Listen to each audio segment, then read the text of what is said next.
Bismillahir Rahmanir Rahim, walhamdulillahi Rabbil Alamin, wa sallallahu wa sallama ala nabiyyina Muhammadin wa ala alihi wa sahbihi ajma'in, amma ba'd.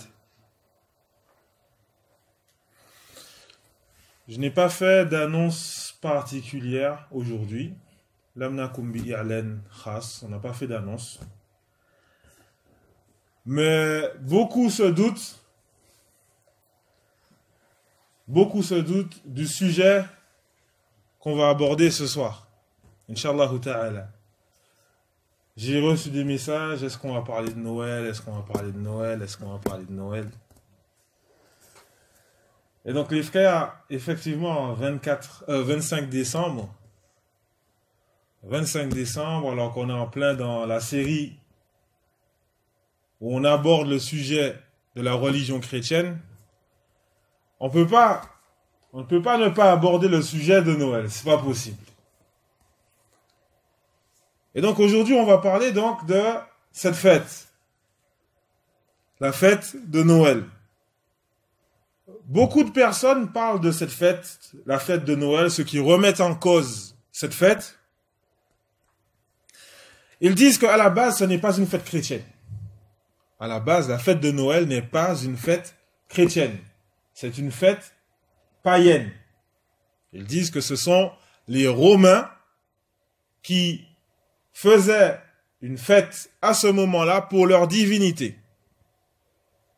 Et que pour faciliter l'évangélisation, le prêche des Romains, et donc ils ont placé la fête de Noël, une fête chrétienne, à ce moment-là.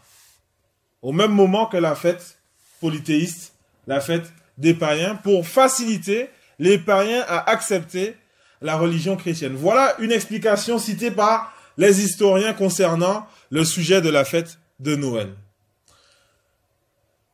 Ils nous citent aussi d'ailleurs que les chrétiens n'ont commencé à chercher la date de naissance de Jésus que 300 ans après sa mort. 300 ans après sa mort, ils ont commencé à chercher, mais en réalité, quand il est mort, il est né. Pourquoi? Parce que ce n'était pas important pour les premières générations. Les premières générations chrétiennes, ceux qui s'accrochaient justement à la voie de Jésus, ils n'ont pas accordé d'importance à sa date de naissance, quand il est né. Voilà pourquoi cela a commencé environ 300 ans, donc après sa mort. Mais en réalité, tout cela ne sont que des suppositions historiques. Des suppositions des historiens concernant la fête de Noël. C'est pour ça que nous, on ne va pas aborder la fête dans ce sens-là. Car ce qui est vrai et ce qui est sûr à 100%, c'est que la fête de Noël n'a aucune origine dans les textes bibliques. Aucune. Tu ne trouveras nullement, nulle part dans la Bible, la fête de Noël. Les disciples de Jésus n'ont pas fêté Noël. Les disciples de Jésus n'ont pas fêté Noël. Ils n'ont pas fêté la naissance de Jésus. Cette fête est donc venue après. C'est impératif. Les chrétiens ne peuvent prouver, et d'ailleurs ils ne cherchent même pas à prouver que c'est une fête qui fait partie de la religion chrétienne. Ils admettent eux-mêmes que c'est eux qui l'ont intégrée par la suite. Voilà, les cadeaux. Les cadeaux, le sapin et tout ça.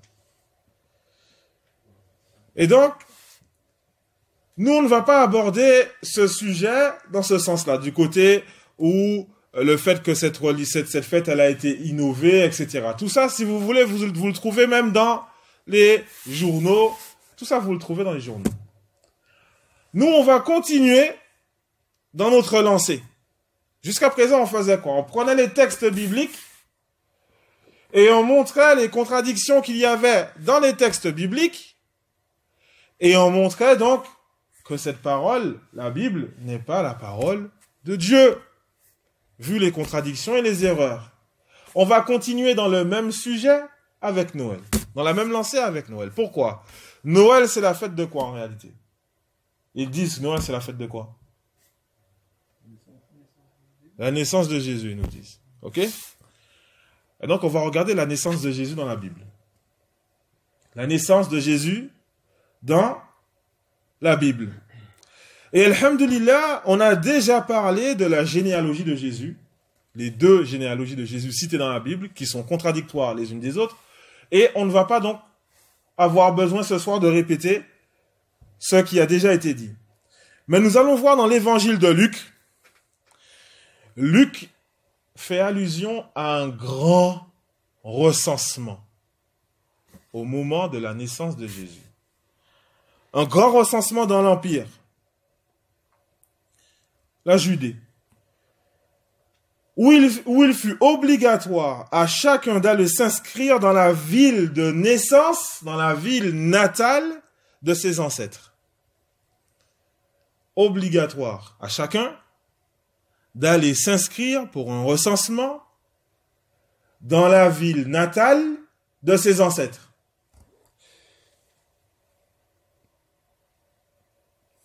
Voilà pourquoi Joseph, il est allé à Bethléem. Il est allé à Bethléem. Pourquoi? Parce que c'est la ville de son ancêtre David, plus de 1000 ans avant. C'est la ville dans laquelle est né son ancêtre David. Et ça, c'est un gros problème historique. C'est aujourd'hui, si je te dis, va dans la ville natale de tes ancêtres il y a 1000 ans. Tu fais ou tu fais pas? Comment tu fais? Tu vois pas? Ça, c'est à notre époque, ça. Avec tout enregistré, etc. Passeport, hein? Tout enregistré. On te dit, vas-y, va pour un recensement dans ta ville natale, la ville natale de tes ancêtres il y a 1000 ans. Tout le monde le fait, allez, bismillah. On dit pas seulement Ali, tout le monde. Allez, va chercher. Impossible. Impossible. Les historiens disent, comment est-ce possible qu'on demande à tout un peuple, chacun retourne dans la ville natale de ses ancêtres, il y a plus de 1000 ans. Déjà ça, c'est très très très difficile. Deuxième chose très difficile à accepter, c'est que comment est-ce possible qu'un recensement aussi important, d'une aussi grande ampleur se soit passé sans qu'il y ait aucune trace? Il n'y a aucune trace. La seule personne qui nous a parlé de ça, c'est Luc. Ils disent, il n'y a aucune trace parmi toutes les traces qu'il y a de l'Empire romain, de la Judée, etc. Il n'y a rien qui nous parle de ce grand recensement. Sauf Luc qui nous l'aborde.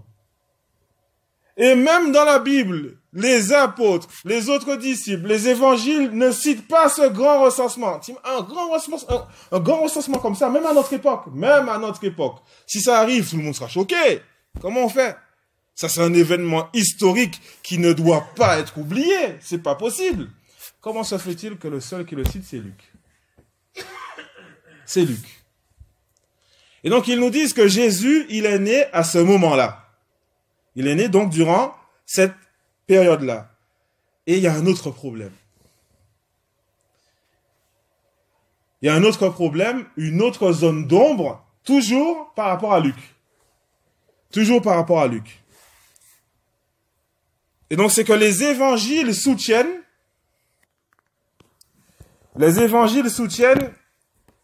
que Jésus est né pendant le règne d'Hérode. Là, on retourne en histoire, là.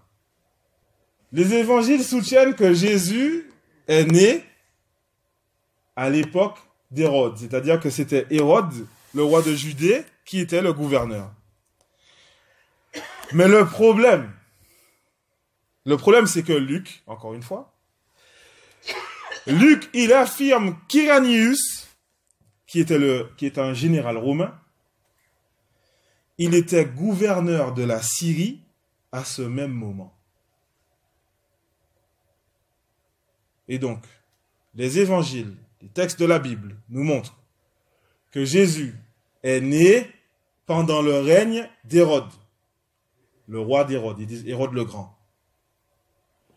Luc, il nous dit que cela s'est passé, et d'ailleurs ce recensement, il s'est fait pendant que Quirinius était gouverneur de la Syrie. Jusqu'à présent, vous êtes avec moi. Le problème, c'est que Quirinius, il n'est devenu gouverneur de la Syrie que 10 ans après la mort d'Hérode. 10 ans après la mort d'Hérode. Et donc, il est où le problème? Comment on fait? Comment on fait pour résoudre cette équation, les frères? Je répète. Jésus est né pendant le règne d'Hérode. Ça, c'est les évangiles. Luc nous dit qu'il est né pendant que Quirinius était roi de Syrie. Sauf que Quirinius, il est devenu roi de Syrie, ou gouverneur de Syrie, 10 ans après la mort d'Hérode. C'est bancal. C'est comme ça. Et donc, il y a un problème. On a encore une contradiction dans la Bible. Une contradiction dans la Bible, et jusqu'à maintenant, ils n'ont pas réussi à trouver la solution. Ils ont fait plusieurs hypothèses, mais ce sujet-là dont on parle ce soir, il est connu chez les historiens comme étant l'erreur de l'évangéliste. Les historiens, lorsqu'ils parlent de cette histoire, ils disent l'erreur de l'évangéliste, c'est-à-dire de Luc, parce qu'ils disent que c'est Luc qui s'est trompé dans les dates. Et donc là, lorsque tu parles à un chrétien, tu lui dis, est-ce que tu imagines, tu places le sujet du paradis et de l'enfer sur un texte dans lequel il y a des erreurs comme ça? C'est pas possible. Des contradictions, ce n'est pas la parole de Dieu. Ce n'est pas la parole de Dieu. Arrêtez de nous dire que c'est la parole de Dieu. Et enfin, pour finir ce soir, pour ne pas faire trop long, il y a un point important, puisqu'on parle de la naissance de Jésus.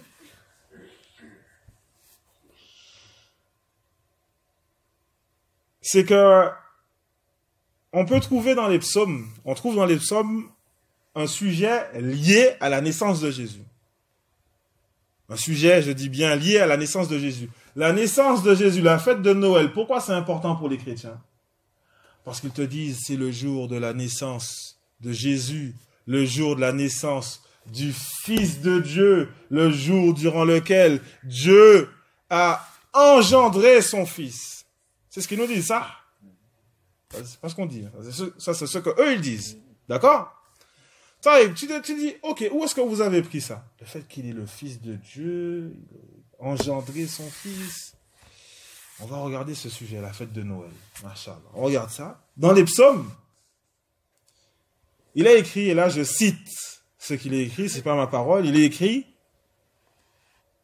« Tu es mon fils, moi aujourd'hui je t'ai engendré. » Moi aujourd'hui je t'ai engendré. Ça s'est passé lors du baptême de Jésus. Dans la Bible, attention. Dans la Bible, ils disent que cette parole, cette voix a été entendue dans le ciel pendant le baptême de Jésus. Et ça, c'est une grosse preuve contre les chrétiens qui nous prouve que Jésus n'est pas le Fils de Dieu. Je vous laisse me trouver la preuve. Alors, je répète. Ce verset-là de la Bible est une grande preuve contre les chrétiens qui nous montre que Jésus n'est pas le Fils de Dieu. La citation. « Tu es mon fils, moi aujourd'hui je t'ai engendré. » Alors, qui me trouve? Machallah, j'aime bien voir les têtes en l'air comme ça. Hein? Le baptême? Et donc? Quel décalage? La naissance et le baptême. Ça y est. Jésus, il s'est baptisé quand? Hein? Dans la Bible, il a été baptisé à 30 ans. Il a été baptisé à 30 ans. Donc, à 30 ans, une voix fut entendue du ciel, tu es mon fils, moi, aujourd'hui, je t'ai engendré. À 30 ans. Et donc ça, c'est la preuve que ce qui est voulu par là, c'est pas qu'il est le fils de Dieu, le fils, c'est-à-dire de son père. Mais ce qui est voulu par là, c'est la piété. Et on a déjà vu que dans la Bible, le terme fils signifie la piété. Comme on l'a vu dans certains textes bibliques, vous êtes les enfants de Dieu. C'est-à-dire ceux qui obéissent, vous êtes les pieux. À chaque fois, ou très souvent, quand vous voyez dans la Bible le terme fils, cela signifie les pieux, ceux qui obéissent à Dieu. Pas que ce sont les enfants, réellement les enfants de Dieu. Et ce verset-là est une preuve contre eux. Tu demandes à un chrétien, ok d'accord, vous dites que Jésus c'est le fils de Dieu, que Dieu l'a engendré, quelle est votre preuve? Ils vont te sortir ce verset. Ils vont te sortir ce verset. Ah d'accord, ouais, c'est vrai, c'est un verset clair. Mais il y a juste un problème. C'était quand ce verset? C'est quand Jésus il avait 30 ans, c'est ça? Ouais. Ok, est-ce que tu peux m'expliquer comment c'est possible? Donc Dieu, lorsque Jésus a 30 ans, il dit, aujourd'hui je t'ai engendré, aujourd'hui tu es mon fils. Tu peux m'expliquer, est-ce que ça veut dire que c'est avant, il n'était pas né Jésus, mais qu'il est né ce jour-là? Il va te dire, non, c'est pas ça qui est voulu, c'est que aujourd'hui c'est une purification spirituelle, etc. Tu dis, ah, voilà, c'est bon, c'est terminé. C'est bon, c'est terminé. Ne viens plus me dire que c'est le Fils de Dieu. Est-ce que vous avez compris, les frères? C'est bon? Et donc, juste par rapport à ça, on va arrêter là pour aujourd'hui. Et donc, ce sujet-là, c'est une grosse réplique aux chrétiens par rapport à leur accusation mensongère que Allah tabaraka wa ta'ala a eu un fils. Barakallahu fikum, on va arrêter là pour aujourd'hui. Je ne vais pas vous prendre plus de temps que ça. Jazakumullahu khairan, les frères, qu'Allah vous préserve. Subhanakallahumma bihamdika, ashhadu an la ilaha illa ant, astaghfiruka wa atubu ilayk.